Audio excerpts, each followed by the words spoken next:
आधी देखील होत होतं. आपण पाहिलं असेल 2014 पासून हळूहळू जे चाललेलं आहे, इन्स्टिट्यूशन्स मारण्याचं काम चालू आहे.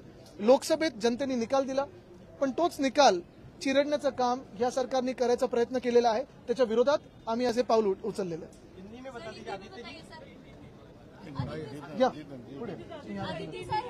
बोलेंगे बोलेंगे सब भाषा में बोलेंगे, सब भाषा में बोले. हाँ सब. विधानसभेचे निकाल लागले आणि अनेक ठिकाणी अनेक जणांच्या मनात खतखत सुरू झाली. या निकालावर महाराष्ट्राचा विश्वास बसेल कसा, असा प्रश्न सर्वसामान्यांना पडला. आणि त्यातनं मार्कडवाडीने एक भूमिका घेतली की आपण पोलवरती मतदान घेऊया, बॅलेट पेपरवरती. बॅलेट पेपरवरती घेत असताना निवडणूक आयोग मध्ये आलं. आता निवडणूक आयोगाचं काम काय, निवडणुका संपल्यानंतर निवडणूक आयोगाचं काम काय. आणि जर मला माझ्या गावामध्ये बॅलेट पेपरवर निवडणूक घ्यायची असेल तर त्याच्यात पोलिसांचा काय संबंध. तुम्ही हे घ्यायचंच नाही. का घ्यायचं नाही, आम्हाला टेस्ट घ्यायची आहे. आम्हाला महाराष्ट्राला दाखवून द्यायचंय काय खरं आणि काय खोटं. हे गावातल्या लोकांनी घेतलेल्या निर्णयावरती वरवंटा फिरवण्याचं काम जर लोकशाहीने निवडून आलेल्या सरकार करत असेल, ते लोकशाहीने निवडूनच आलेले नाहीत. 74,000 मतं जास्त, 5 वाजताचं वोटिंग पर्सेंटेज वेगळं, 74 लाख. 5 वाजताचं वोटिंग पर्सेंटेज वेगळं, नंतरचं वोटिंग पर्सेंटेज 13% वाढलंय. 13% म्हणजे एकंदर मतदानाच्या 1/4 वाढवलंय. हे 1/4 कुठनं येतात. आणि मी साधा माणूस म्हणून सांगतो की निवडणुकीचं जे मशीन आहे, it is a simple calculator. 1 + 1 + 1 + 1 5 झाले. ते 6 होतातच कसे. त्याच्यामुळे हा जो काही मी हॅक म्हणणार नाही, पण ही जी काय निवडणूक आयोगाने अरेंजमेंट करून दिलेली व्यवस्थित, त्या अरेंजमेंट बद्दल बोलावंच लागेल. आणि ह्या प्लॅनला उद्ध्वस्त करण्यासाठी जसं महात्मा गांधींनी जेव्हा मिठावरच्या सत्याग्रह सुरू केला तेव्हा मिठावरती टाकलेला कर हा त्यांच्या समोर होता आणि चिमूटभर त्यांनी म्हणजे चिमटीत त्यांनी मीठ उचललं आणि भारताचा इतिहास बदलला.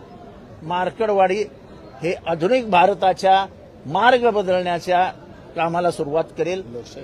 लोकशाही वाचवण्यासाठी एक पुढचं पाऊल असेल. कारण का पवार साहेब उद्या जात आहेत, त्याच्यानंतर राहुल गांधी येत आहेत आणि महाराष्ट्राच्या जनता मनावर घेईल. आणि हे सर्वकडे जर पसरलं तर आपल्याला अडचण होईल. म्हणून सरकार हे प्रकरण दाबू इच्छित आहे. तिथे अटक सत्र सुरू झालंय. पण आम्ही मार्कडवाडीच्या लोकांना ग्वाही देतो की आम्ही सगळे आमदार जेवढी ताकद आमच्यात आहे तेवढी ताकद लावून मार्कडवाडीच्या लोकांनी जो लोकशाही वाचवण्याकरता पुढाकार घेतला आहोत आम्ही त्यांच्या बरोबर आहोत.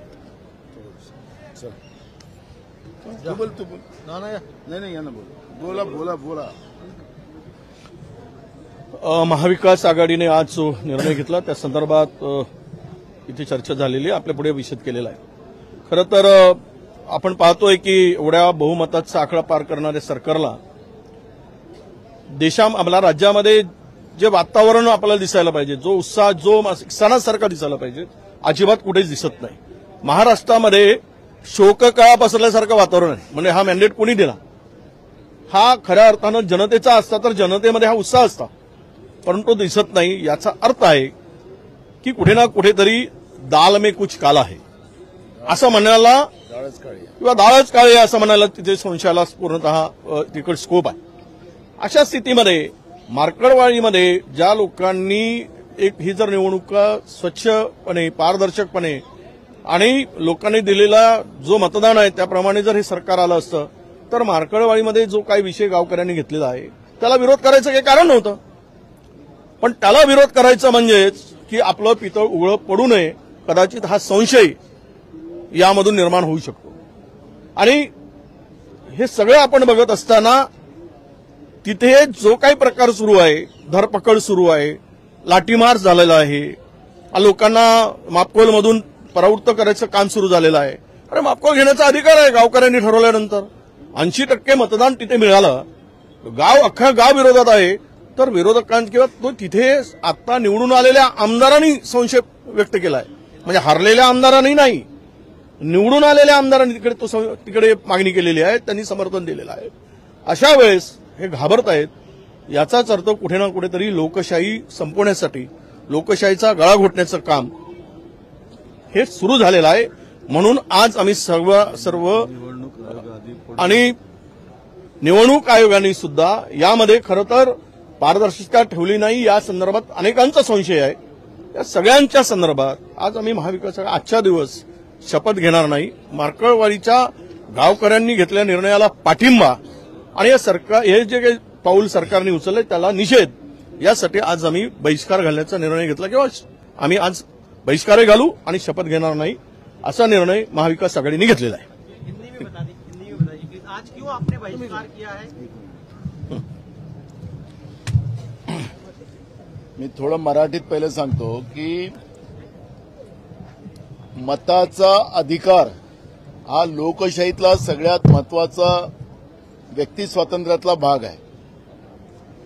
पण आता निवडणूक आयोगाच्याच माध्यमातून मशीन हॅक करतात की आपण जे 76 लाख मतं ही अंधारात त्यांनी मारून घेतलीत, या सगळ्या माग मोठं गुपित आहे. दाल में काला आणि डाळच काळी आहे. आणि मताचा अधिकार जेव्हा गायब होतो तर आपण पाहिलं असेल की दिल्लीच्या सीमेवर पोलिसांनी शेतकऱ्यावर कशी लाठीमार केलेला आहे, अश्रुधुराच्या कांड्या कशा सोडलेल्या आहेत, बेरोजगार पोरांवर कशा लाठीमार चाललेला आहे. एकीकडे भारतात आपण लाल बहादूर शास्त्रींनी जय जवान जय किसानचा नारा दिला, पण आज मोदी सरकारमध्ये जवानांनाही मारलं जाते आणि शेतकऱ्यांनाही मारलं जाते, अशी परिस्थिती आपण पाहतोय. जिथं मताचा अधिकारच संपुष्टात आला तिथं लोकांना गुलामगिरीसारखं वागवलं जातं. हे चित्र आज आपण राज्यात आणि देशात पाहतोय. मार्कंडवाडीचाच एक उदाहरण नाही तर महाराष्ट्राच्या जनतेच्या मनामध्ये हे सरकार कसं आलंय आणि कसं एवढा मोठा चमत्कार झाला आणि एवढी मोठी लोकप्रियता कुठून यांच्याजवळ आली हे कळायलाच कारण नाही. आणि म्हणून मार्कंडवाडीने जे सुरू केलं ते महाराष्ट्रातल्या जनतेच्या मनातली गोष्ट सुरू केली आणि महाराष्ट्रातल्या जनतेलाही वाटतं की आम्ही आमच्या गावामध्ये आता मागफोल केलं पाहिजे आणि गावागावामध्ये या पद्धतीचा उठाव लोकांमध्ये झालेला आहे. आदित्य आणि जितेंद्र आव्हाड साहेबांनी जे सांगितलं त्याप्रमाणे आम्ही निवडून आलेले लोक आहोत, पण आल्यानंतरही सुद्धा जनभावना ज्या महाराष्ट्रातल्या जनतेच्या आहेत त्या माध्यमातून आम्ही आज ओत घ्यायची नाही, घ्यायची की नाही घ्यायची त्याचाही निर्णय आपण अजून आम्ही घेतलेला नाही. उद्या आज आता आम्ही इथून उद्धव ठाकरे साहेबांकडे जातो, तिथं आम्ही चर्चा करणार आणि शरद पवार साहेबांशी बोलणार, राहुलजींशी पण आम्ही बोलणार आणि या माध्यमातून आम्ही निर्णय करायचा आम्ही ठरवलेला आहे. महाराष्ट्रातलं हे सरकार जनतेतलं नाही, जनतेतलं राहिलं असतं तर राज्याभिषेकासारखा सोहळा करून करोडो रुपये अरबो रुपये जनतेचे खर्च केले नसते आझाद मैदानावर. हे सरकार आपली खुशी आपण व्यक्त करते असं चित्र आपण पाहतोय. एकीकडे शेतकऱ्यांच्या आत्महत्या चाललेल्या आहेत, पण इथं तरुण आत्महत्या करते आहेत. 773 शेतकऱ्यांनी नागपूरच्या भागामध्ये आत्महत्या केल्या आणि राज्याभिषेकासारखा सोहळा शपथविधीचा या महाराष्ट्रामध्ये होत असतील आणि लोकप्रतिनिधी म्हणून आम्ही या सभागृहात येत असताना या सरकारचं कौतुक करायसाठी आम्ही आलेलो नाही, जनतेचा आवाज घेऊन आम्ही आलो आणि आता ज्या जनभावना आहेत त्या जनभावनेचा आधार घेऊन आम्ही आज शपथविधी न घेण्याचा निर्णय आम्ही घेतला. घ्यायचा की नाही घ्यायचा तोही निर्णय आम्ही अजून ठरवलेला नाही. त्यामुळे या सगळ्यांवर वरिष्ठांशी चर्चा करून आम्ही नंतर निर्णय करू अशा पद्धतीची भूमिका आम्ही घेतलेली आहे.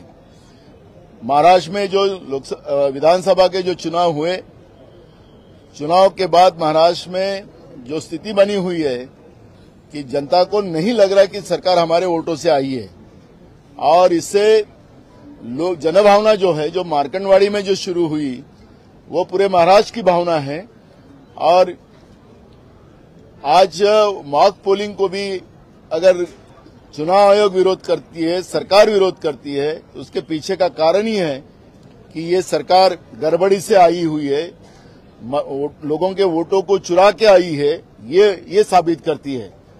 सरकार ने भूमिका लेना चाहिए, सरकार ने ये भूमिका लेना चाहिए कि हाँ मॉक पोलिंग हो रही है ना, तो होने दो गांव में मॉक पोलिंग, समझने दो एक बार क्या हुआ। ये सरकार का काम था, लेकिन सरकार पुलिस के माध्यम से उनके बूथ कैप्चरिंग कर रही है।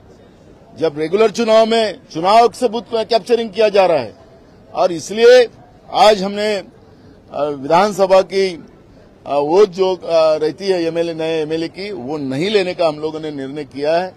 हम लोग उसके ऊपर आज उसका बहिष्कार किया है, और ये भूमिका हम जनता की भावनाओं को रख के कर रहे हैं। देवेंद्र फडणवीस जी का एक बयान आया है, उन्होंने कहा है कि लोकसभा चुनाव में इसलिए कांग्रेस पार्टी जीती क्योंकि फॉरेन फंडिंग हुई थी, अराजक एनजीओज उनके साथ थे, और इसकी जांच अब वो सरकार आने के बाद करेंगे। बिल्कुल करना चाहिए, उनको किसने रोका है?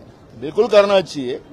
केंद्र की सरकार उनकी है, राज्य की सरकार बिल्कुल करना चाहिए, लेकिन हमारा जवाब देना चाहिए कि नांदेड़ में हमारे लोकसभा के उम्मीदवार को जितने वोट मिलते हैं, तो विधानसभा के उम्मीदवार को 40,000 से नीचे क्यों जाते हैं हमारे उम्मीदवार? उसका भी जवाब उनको देना पड़ेगा, और उसकी भी जांच लगाना चाहिए। वो भी हमारी मांग है। जांच करना है तो लोकतांत्रिक व्यवस्था में जो जो अधिकार है सरकार को, उसका करना चाहिए। लेकिन जनभावना जो है कि मेरा वोट चुराया जा रहा है, ये भावना जो लोगों के बीच में है, उसके बारे में भी जांच राज्य के मुख्यमंत्री ने करना चाहिए, हमारी मांग है। राहुल जी, कभी आने वाले लॉन्ग मार्च के बारे में क्या वो देंगे, हम लोग प्रोग्राम देंगे, बात चल रही है, सब प्रोग्राम भेज दिया है। Thank you. बैनर